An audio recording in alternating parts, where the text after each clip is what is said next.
Pero yung malalaking tao ay lahat nakakawala. Anong klase? Di ba?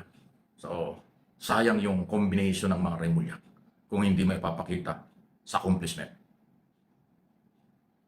Ang accomplishment, positibo, katanggap-tanggap sa mamamayan. Pero yung pangako, press release, sa pantaha, warning at kung ano pang inuulit natin, wala po yan, garbage yan sa mga mamamayan Pilipino.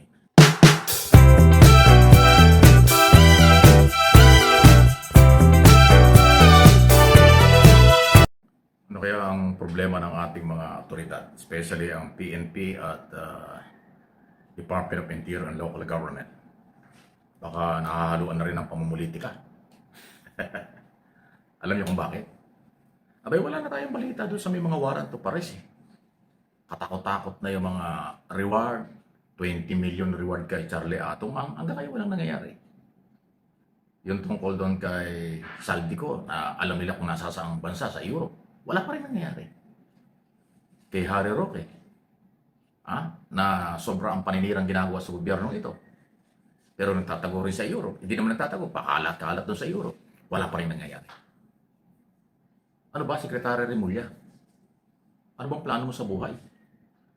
Saka parang napansin ko, parang nag-iba na yung focus mo. Ngayon nakafocus ka na doon sa di umano mga politikong involved sa smuggling na sigarilyo. Matagal ng panahon yan.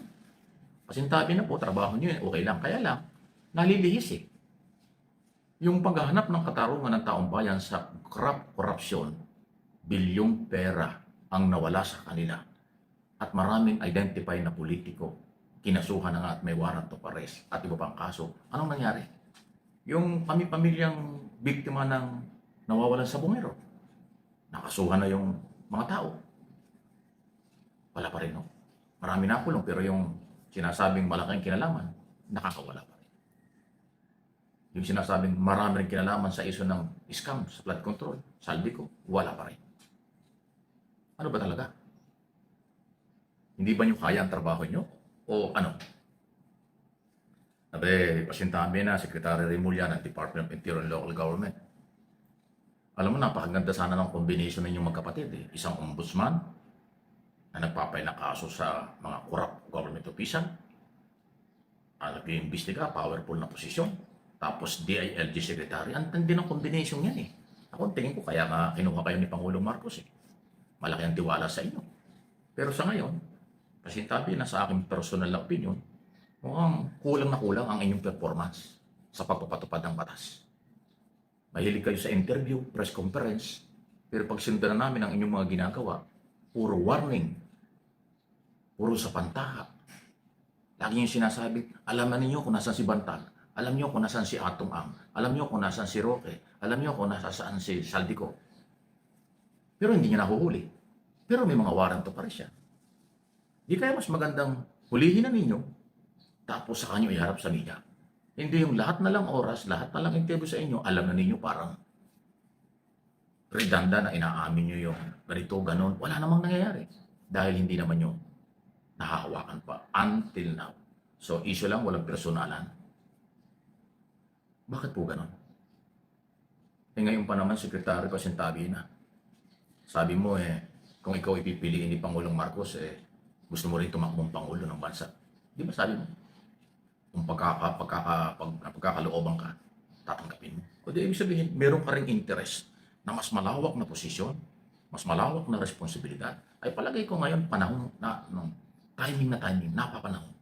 Ipakita po niyo, Secretary, kung ano inyong magagawa at dapat gawin.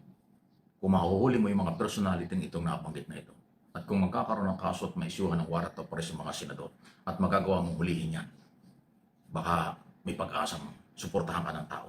Pero kung puro press release, puro interview, puro warning, ayaw po ng tao yun. Real talk lang. Ang kailangan ng mamamayang Pilipino may-ari ng pera na pinagnakawan, pamilya ng mga nawawalang sa bungero, biktima ng pogo, at iba pang kaso, ay hulihin ang mga akusado, dalhin sa korte at isailalim sa trial. Ito na lang si Harry Roque, ayaw ko na nga sanang patulan nito, pero grabe ho yung pambabastos nito. Grabe yung pang-insulto nito sa Philippine government at Philippine authority at Philippine law. Pero paikot-ikot lang sa Europe, hindi nahuhuli. Sabi, kakansilahin ng pasaporte, ay nagyabang pa ng isang araw. Intact pa raw yung kanyang, valid pa raw yung kanyang pasaporte. Hindi pa raw nakakansil yung pasaporte. Yan.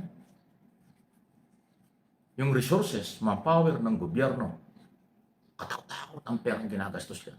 Pero yung accomplishment sa paghuli ng mga taong dapat mahuli dahil mayroong court order, wala pa. Maliliit lang na mga engineer, politiko lang na sumuko ang nakakulong. Pero yung malalaking tao ay lahat nakakawala. Anong klase? Di ba? So, sayang yung combination ng mga Remulla kung hindi may papakita sa accomplishment. Ang accomplishment, positibo, katanggap-tanggap siya ng pamamayan. Pero yung pangako, press release, sa pantaha, warning at kung ano pang inuulit natin, wala po yan, garbage yan sa mga mamamayang Pilipino. Biktima ng karahasan, biktima ng korupsyon, biktima ng pang-aabuso ng mga taong makapangyarihan dito sa ating bansa. Iyon ang malungkot. Kawawa si Pangulong Marcos. Si Pangulong Marcos na nasisisi kasi siya yung Pangulo. Kung masisipag ang mga tao niya at na-deliver ang kailangan ng taong bayan, ang Pangulong Marcos ang bida. Pero pag walang na-deliver ang mga tao ni Pangulong Marcos, si Pangulong Marcos ang sinisisi at siya yung kawawa. Iyon ang problema. Kailan mo mabago yun? Dapat mabago yun. So, alam nyo ang trabaho nyo. Pero, karapat-dapat ko kung talakayin kung na-deliver nyo o hindi ang mataas na expectation ng taong bayan sa ating pamahalaan under President Marcos.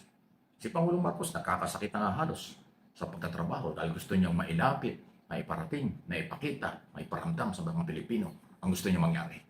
Pero maraming mga nasa sa gobyerno mukhang ano bang lingwahe pwede natin gamitin dito?